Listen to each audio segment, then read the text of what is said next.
नमस्कार। अगर उत्तर प्रदेश में शादी करने की सोच रहे हैं तो रुकिए, क्योंकि एक बहुत बड़ा अपडेट है। राज्य में मैरिज रजिस्ट्रेशन के जो नियम थे वो अब पूरी तरह से बदल दिए गए हैं। आइए आसान भाषा में समझते हैं कि इन नए नियमों का मतलब क्या है और इनका असर क्या होगा। तो आज हम क्या क्या देखने वाले हैं। सबसे पहले जानेंगे कि ये नए नियम हैं क्या, फिर इनके जो मुख्य बदलाव हैं उन्हें समझेंगे। इसके बाद देखेंगे कि आखिर ये नियम बदले ही क्यों गए, रजिस्ट्रेशन का नया प्रोसेस क्या है, और आखिर में वो सारी जरूरी बातें जो हर किसी को पता होनी चाहिए। जी हाँ, बिल्कुल सही सुना। जो पुराना तरीका था शादी रजिस्टर कराने का, वो अब नहीं चलेगा। तो ये समझना बहुत जरूरी हो जाता है कि अब नया क्या करना होगा। चलिए एक एक करके इसे समझते हैं। तो हुआ ये है कि इलाहाबाद हाईकोर्ट के एक फैसले के बाद आईजी स्टैंप कार्यालय ने पूरे उत्तर प्रदेश में मैरिज रजिस्ट्रेशन के नियमों में बड़ा फेरबदल कर दिया है। और हाँ, ये नए नियम अब लागू भी हो चुके हैं। तो असल में बदला क्या है? चलिए 3 सबसे बड़े और सबसे जरूरी बदलावों को एक एक करके समझते हैं, जिनका सीधा असर रजिस्ट्रेशन की पूरी प्रक्रिया पर पड़ेगा। तो नियम नंबर 1 ये है कि अब शादी रजिस्टर कराते समय वर और वधू, मतलब लड़का और लड़की, दोनों की तरफ से कोई ना कोई खून का रिश्तेदार, जैसे कि माता पिता, भाई बहन या दादा दादी, का गवाह के तौर पर होना जरूरी है। हाँ, लेकिन यहाँ एक पेंच है।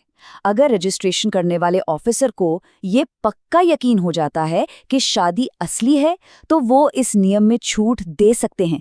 ये पूरी तरह उनके विवेक पर निर्भर करेगा। अब आते हैं नियम नंबर 2 पर। ये भी बहुत जरूरी है। जिस भी पंडित, मौलवी या अधिकारी ने शादी करवाई है, उन्हें अब एक कानूनी शपथ पत्र यानी कि एफिडेविट देना होगा। और सिर्फ इतना ही नहीं, अगर जरूरत पड़ी तो उन्हें गवाही के लिए बुलाया भी जा सकता है। और अब तीसरा नियम, जो खासकर उन शादियों के लिए है जिनमें परिवार की रजामंदी नहीं होती। ऐसे मामलों में अब शादी की रस्मों का पूरा वीडियो बनाकर एक पेनड्राइव में जमा कराना होगा। और ये सिर्फ बातें नहीं हैं, ये ऑफिशियल है। सहायक निबंधक चतुर्भुज पांड्या का बयान साफ करता है कि ये नियम अब सख्ती से लागू किए जा रहे हैं। तो सवाल उठता है कि ये सब हुआ क्यों? अचानक से ये नियम क्यों बदले गए? तो देखिए, ये बदलाव यूं ही नहीं हुए हैं। इनके पीछे एक ठोस कानूनी वजह है। चलिए समझते हैं कि इसकी शुरुआत कहाँ से हुई। तो इसकी पूरी कहानी शुरू होती है इलाहाबाद हाई कोर्ट के एक फैसले से।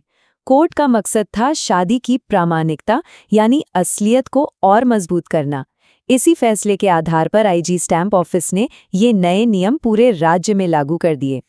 चलिए अब सबसे काम की बात करते हैं। अगर किसी को शादी रजिस्टर करवानी है तो अब करना क्या होगा? क्या है नया प्रोसेस? तो स्टेप बाय स्टेप समझते हैं। सबसे पहले एप्लीकेशन वहीं देनी होगी जहां माता पिता का स्थायी पता हो। दूसरा, या तो परिवार के सदस्य गवाह के तौर पर मौजूद हो या फिर शादी का वीडियो सबूत के तौर पर जमा करें। तीसरा, पंडित या मौलवी का शपथ पत्र लगेगा। इसके बाद रजिस्ट्रार इन सब चीजों को वेरीफाई करेंगे और आखिर में एक नई वेरिफिकेशन स्टैंप के साथ सर्टिफिकेट जारी किया जाएगा। अब जरा इस शपथ पत्र को थोड़ा और डिटेल में देखते हैं। इसमें पुरोहित को क्या-क्या देना होगा?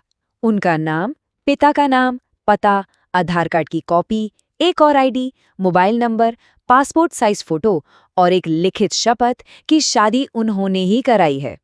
तो कुल मिलाकर मामला बहुत सीधा है। इसे 2 हिस्सों में बांटकर समझ सकते हैं।